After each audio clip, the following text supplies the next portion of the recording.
اپنی من جملہ دعاؤں کے اندر ایک دعا پوری پابندی اور دل جمی سے کیا کریں کہ یا الہ العالمین مجھے ہمیشہ اپنے فضل سے غنی رکھنا اور ساری زندگی قرض جیسی محتاجی سے محفوظ فرمانا۔ جب آپ کتب حدیث کا مطالعہ فرمائیں گے تو آپ کے سامنے نبی علیہ السلام کی دیگر دعاؤں کے ساتھ ساتھ یہ دعا بھی آئے گی۔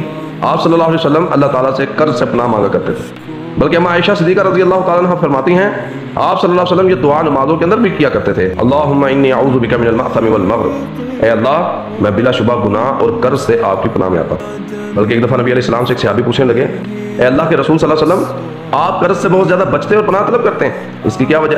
آپ صلی اللہ علیہ وسلم نے فرمایا اے اللہ کے بندے انسان جب قرض لیتا ہے تو بسا اوقات وسائل کی تنگی کی وجہ سے وہ ادا کرنے کی طاقت نہیں رکھتا، تو اسے بہت زیادہ شرمندگی کا سامنا کرنا پڑتا ہے اور وہ شرمندگی سے بچنے کے لیے جھوٹ بولتا ہے اور وعدہ خلافی بھی کرتا ہے۔ اس سلسلے کے اندر ایک واقعہ سماعت فرمائیے، صحیح مسلم کتاب الزہد کے اندر ہے، ایک صحابی نے دوسرے صحابی سے قرض لیا لیکن وعدے کے مطابق اس کو ادا نہ کر سکے، بہت زیادہ کوشش کے باوجود غربت اور حالات کی تنگی آڑیا قرض لینے والے صحابی مقروض صحابی کے گھر آتے رہے، لیکن مقروض صحابی اس کی آواز اور انداز دیکھ کر گھر کے اندر ہی چھپ جاتے اور قرض لینے والے صحابی واپس چلے جاتے۔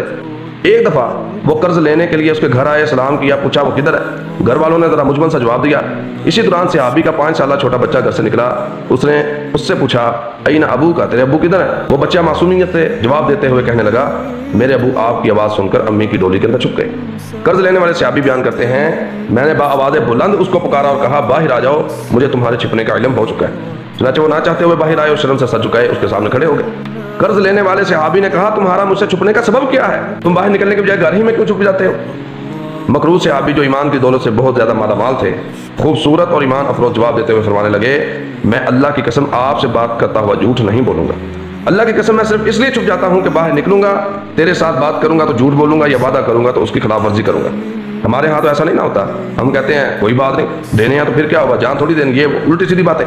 لیکن ان صحابہ کی سیرت کو پڑھے، صحابی کہنے لگے میں تیرے ساتھ اس لیے ملاقات نہیں کرتا کہ میں تجھ سے بات کروں گا تو جھوٹ بولوں گا یا وعدہ کروں گا تو اس کی خلاف ورزی کروں گا۔ وَكُنْتَ صَاحِبَ رسول اللہ، اور آپ رسول اللہ صلی اللہ علیہ وسلم کے صحابی ہیں اور میں اللہ کی قسم تنگ دست ہوں۔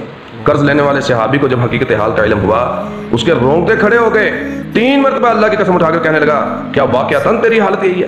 اس نے کہا ہاں اللہ کی قسم میری یہی حالت ہے۔ وہ صحابی فوراً قرض کا جو معاہدہ لکھا ہوا تھا اس کو لائے، اس معاہدے کو وہاں سے مٹایا اور کہا آج کے بعد اگر تجھے آسانی میسر آئے تو میرا قرض ادا کر دینا ورنہ میری طرف سے تو بری، اگر مجھے تیری طرف سے رقم نہ بھی ملی تو اس کے بدلے اللہ تعالیٰ مجھ کو عرش کا سایہ نصیب فرمائیں گے۔ اور یہ بات میں نے رسول اللہ صلی اللہ علیہ وسلم سے اپنے کانوں سے سنی اور دل کے ساتھ سمجھی۔ آپ صلی اللہ علیہ وسلم نے ارشاد فرمایا من انذر معسرا او وضع عنہ، جس نے تنگی والے کو مہلت دی یا اس کو قرض معاف کر دیا، اظلہ اللہ فی ظلہ، اللہ اس کو اپنے سائے میں جگہ عطا فرمائے گا۔